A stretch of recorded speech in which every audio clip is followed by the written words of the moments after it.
Shadow production. Hello everybody, welcome to Two Shadow production. Tonight we'll be talking about a true horror.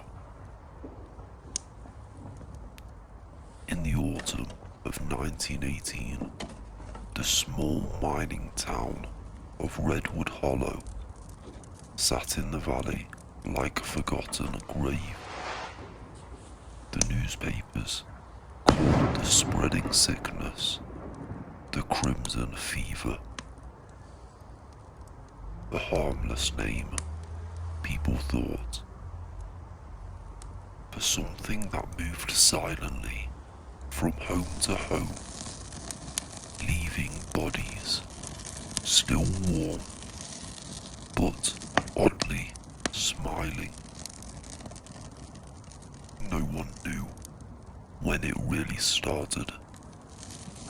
Some said the first case appeared in the boarding house near the coal yard. Others said it crept in from the soldiers returning from overseas. But one thing was certain. It didn't behave like any illness the town doctor had ever seen. Within a week, half the town was sick. Within 2, the streets were empty. The only sound left was coughing. Or so people thought. Eleanor Hayes, a schoolteacher, had stayed behind to care for her younger sister, Margaret, who had fallen ill with the fever. She slept lightly in a rocking chair beside the girl's bed, waking every hour to bathe her forehead or spoon broth her to her lips. But on the 7th night, Eleanor awoke to humming. Margaret's eyes were open, glazed, unblinking. She was humming a lullaby their mother used to sing. One she hadn't heard since childhood. Margaret, Eleanor whispered, standing slowly. "Are you awake?" Her sister's lips curled upward into an unnatural grin. Not warm, not human. "Did you hear it?" Margaret croaked. Eleanor's heart stalled. "Hear what?" "The knocking," Margaret whispered. "It was outside my window. It's been calling my name." Eleanor went cold. There was no one left in Redwood Hollow to knock on anything. The next morning, desperate for help, Eleanor ran to the doctor's house. His door was open, and inside, medical books were scattered everywhere. The lantern still burned on his desk, but the house was silent, still, except for a thump upstairs. Eleanor climbed the staircase slowly. At the top, the temperature dropped sharply, cold enough for her to breathe, to fog the air. The doctor sat in a chair at the end of the hall, his back toward her. "Doctor," she asked, voice trembling. His head twitched, then slowly, far too far, before his body followed. His eyes were blood red. His smile stretched ear to ear, split the skin at the corners. "We are not contagious anymore," he said calmly. "We just want to come inside." A second voice echoed from behind her, then a third, then dozens.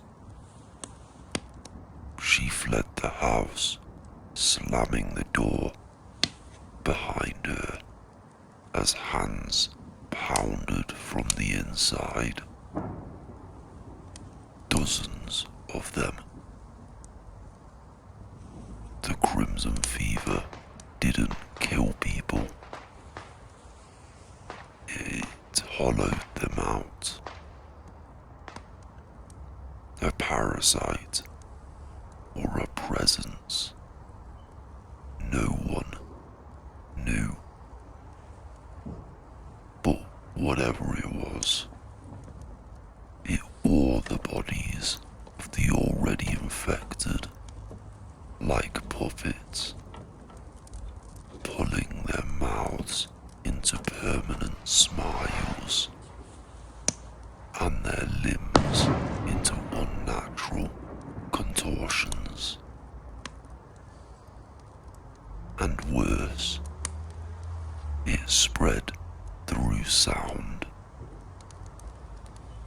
The humming, the knocking, and the lullabies. It seeped into the minds of the living long before it reached their bodies. Margaret began knocking on the walls of their house. 3 knocks. Pause. 3 knocks again.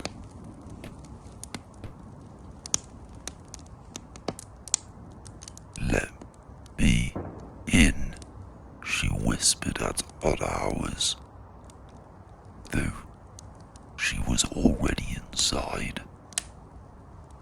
One night, Eleanor tested her theory and pressed her ear to the wall.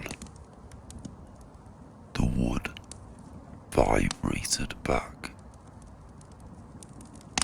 Something was knocking from the other side of the wall, from within it. She didn't sleep after that. 2 months later, Redwood Hollow was declared deserted. Relief workers found the town silent. Houses untouched, meals still sitting, half-eaten on tables. But they didn't find Eleanor. Just her journal lying open on the bed.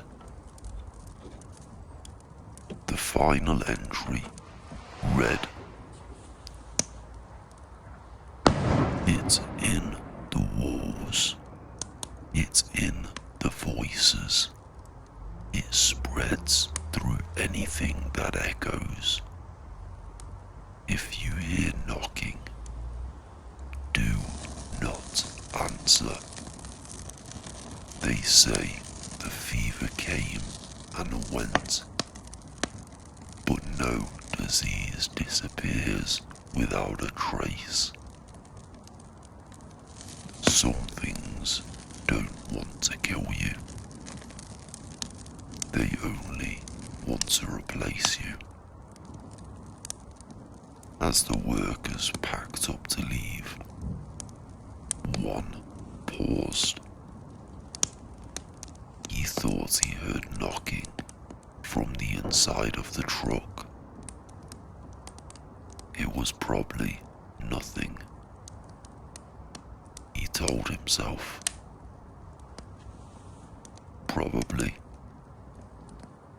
If you like this story, please subscribe and a like to this video would mean a lot. And if you like more stories like this, make sure to turn on the post notifications. This next story is about something truly horrific that happened 2 decades ago.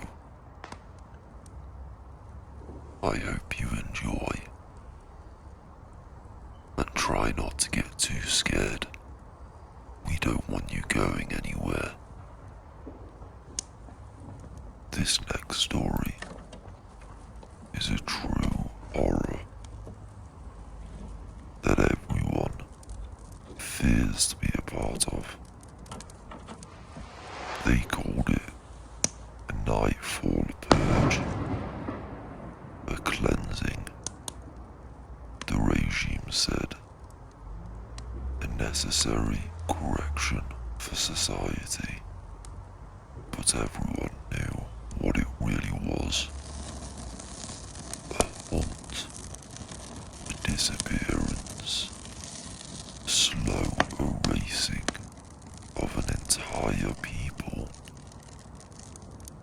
By the time the trains began rolling toward the northern camps, fear had already swallowed the land. One of those trains carried Leora, a young woman with hands trembling so violently she kept them pressed between her knees to hide it. She sat in a crowded, rusted car, its windows barred, its air thick with sweat and metal. Rumours whispered through the passengers. The camps aren't just prisons. People don't die there. They change. Those who spoke too loudly were dragged away, and those who returned were never the same. The camps of Hollow Gate. When Leora arrived at Hollow Gate, the guards didn't speak.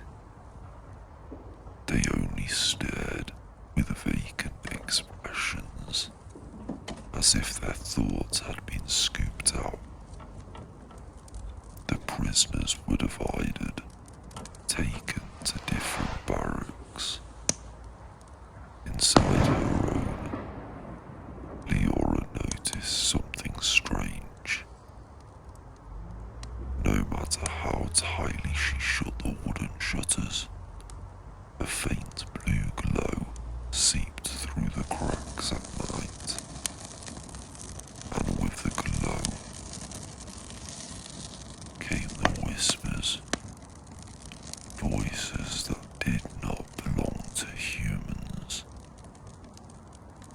Late on the first night, the woman in the bunk below her began to convulse.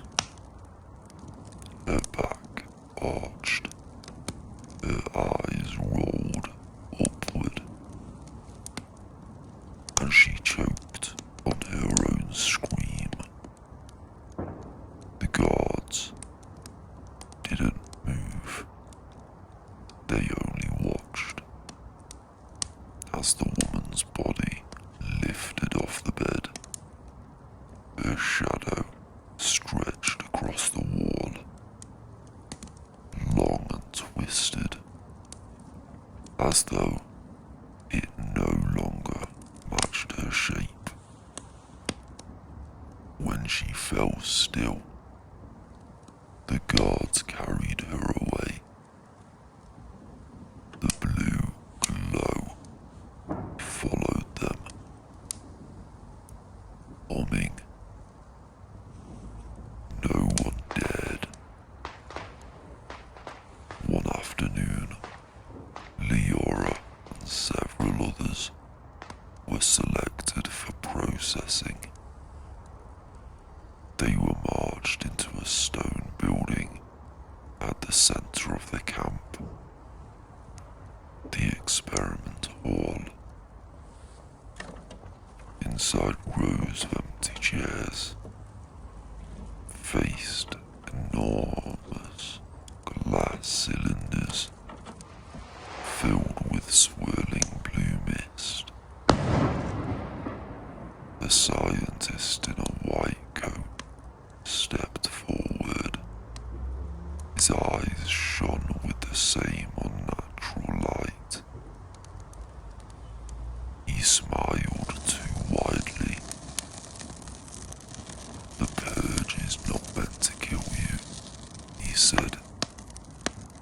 "It is meant to purify you." One prisoner screamed as the mist inside the cylinder formed a human-like shape and pressed its face against the glass. It had no eyes, only a mouth.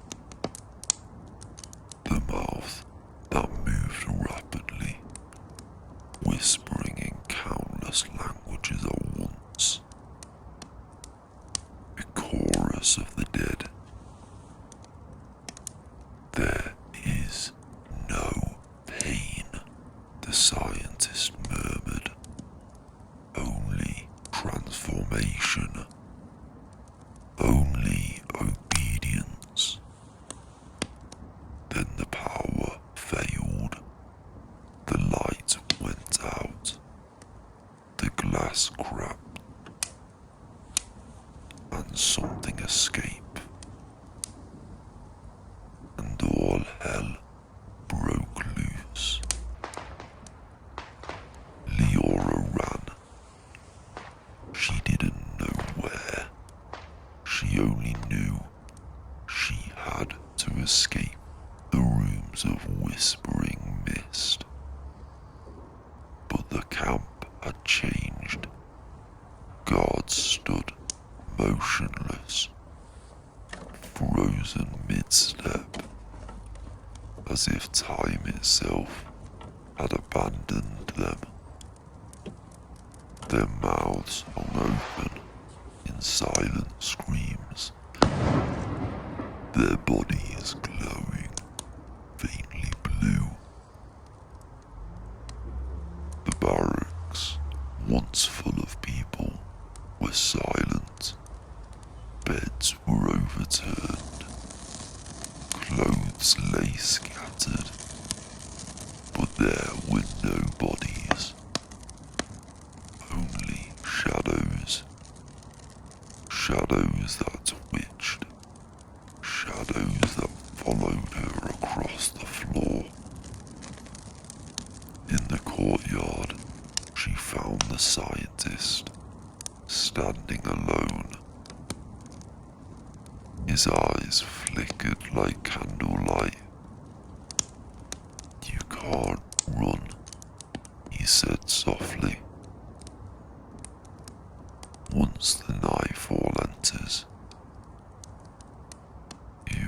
never leaves. Blue smoke began pouring from his mouth. That was when Leora saw her own breath turn blue. The nightfall had already found her. Months after the purge ended, soldiers discovered Hollow Gate. They didn't find any survivors, only a journal buried beneath a loose stone floorboard. It belonged to Leora. Her final entry read, "The nightfall wasn't created by the regime. It chose them. It needed fear to feed on, cruelty to spread through. It wears uniforms now. It speaks through human mouths. It walks in daylight. If you see the blue glow, run. You cannot fight something that already lives inside every shadow."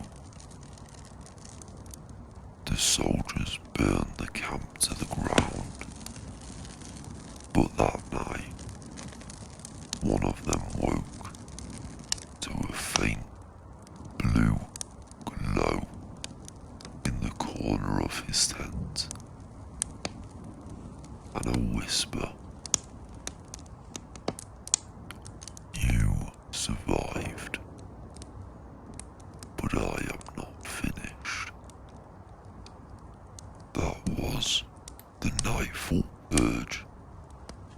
If you enjoyed that story, please subscribe and like to the channel. To see more content like this, make sure post notifications are turned on. To scare you even more, we have another true horror. This one happened 20 years ago.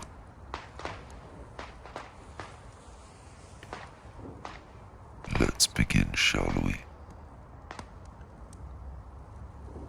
On the eastern coast of Asteron stood the twin spires.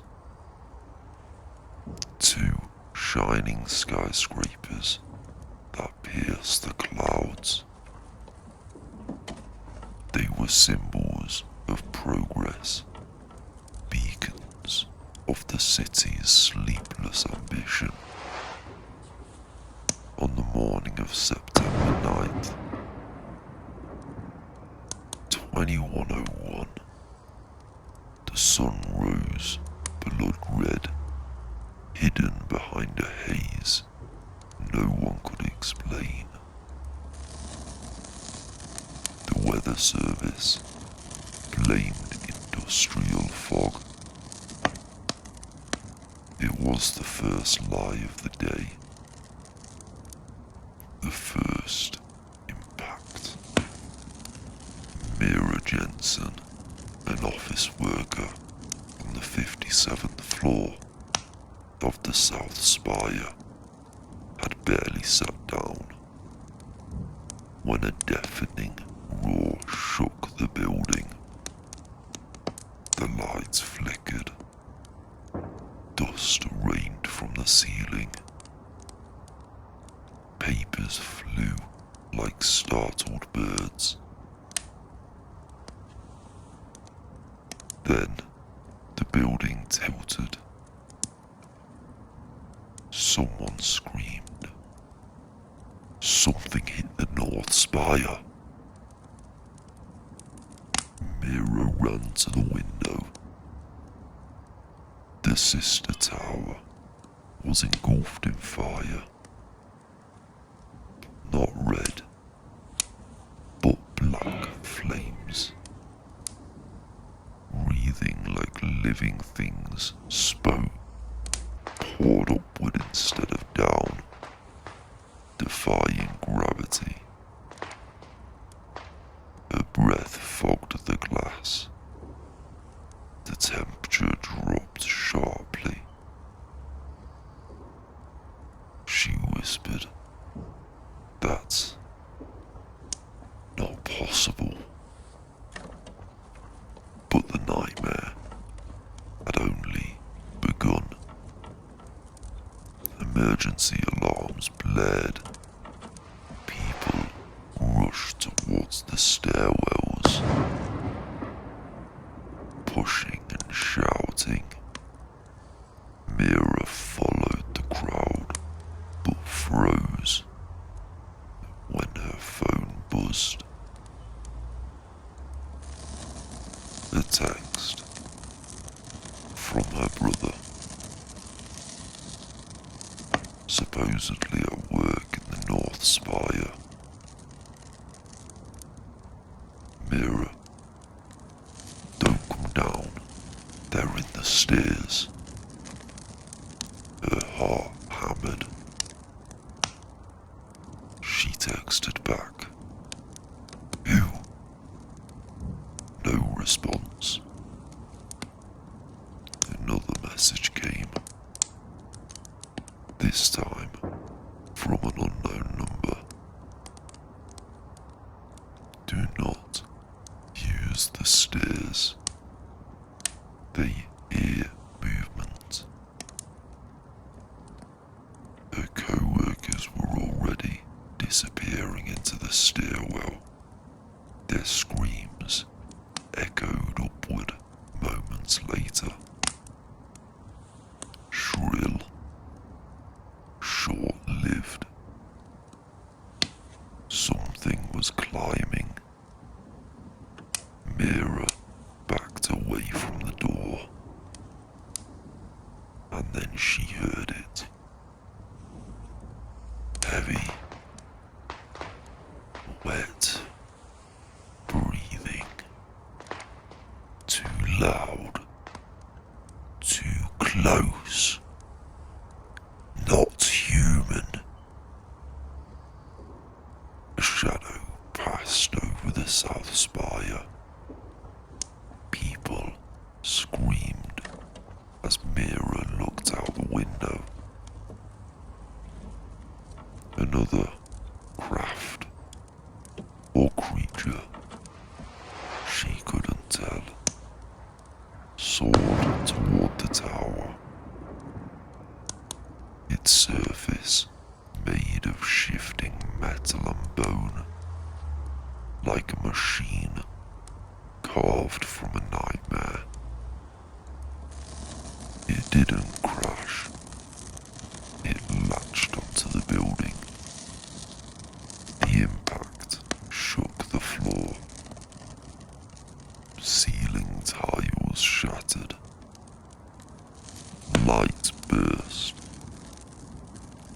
Black fire spread down the exterior walls, hissing like it was hungry. The thing outside let out a low moan, metallic, mournful, enormous. Then came the second round of texts. They are not attacking the buildings. They are harvesting. Her brother's number again. But her brother never wrote like that. Another message. Get to the roof before the tower falls. The roof where the rescue aircraft would be, if they even got here. Mira ran. The elevators were dead.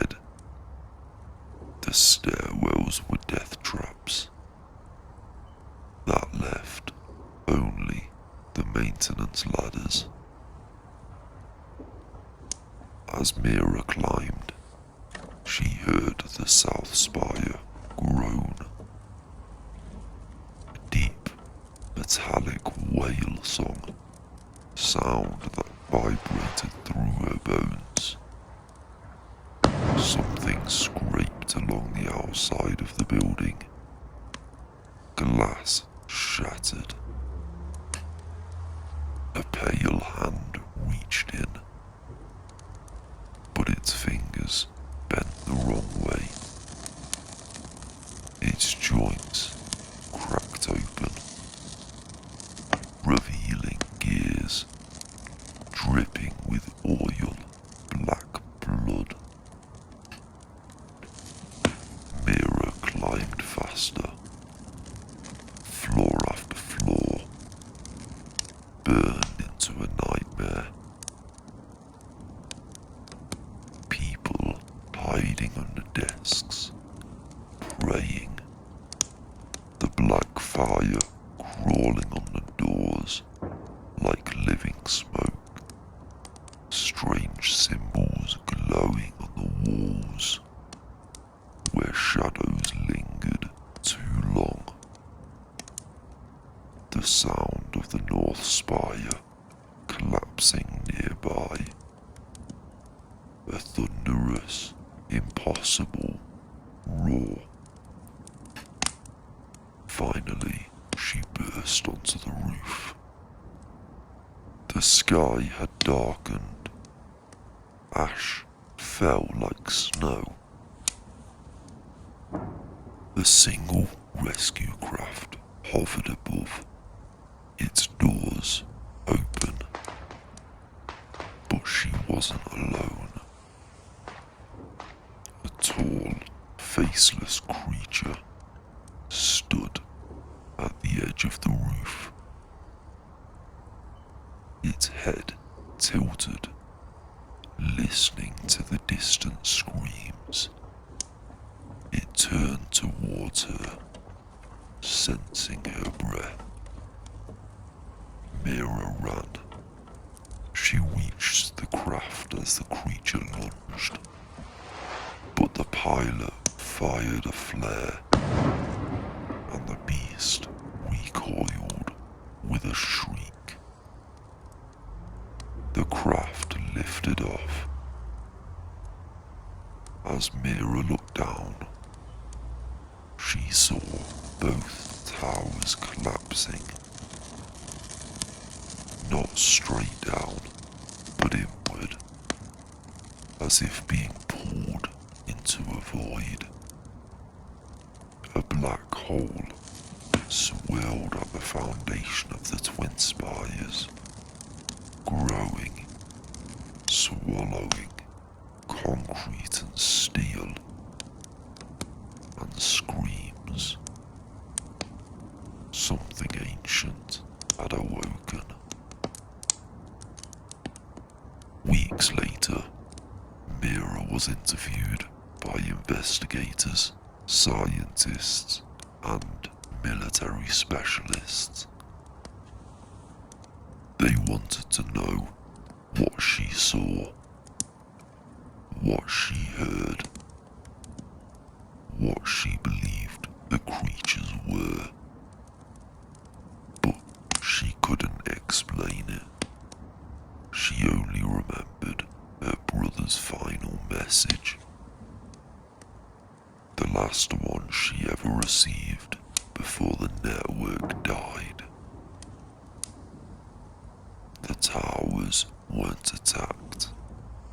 They were feeding grounds, and hunger always returns. Her phone died that night, the screen flickering with a brief blue glow. In the quiet darkness of her temporary shelter, she heard tapping on the window. 3 taps. Silence. 3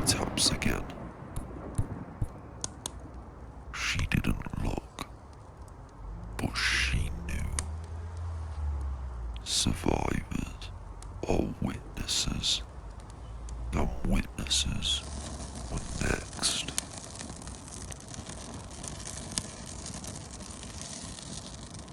This was Two Shadow Production. I hoped you enjoyed the 3 stories I have shared with you tonight. These are all based on real life events and the horror of what really happened during them all. If you would like to stick around and find a new video, subscribe would mean a massive amount. And if you like more content like this one, please like and turn post notifications on. Good night, everyone.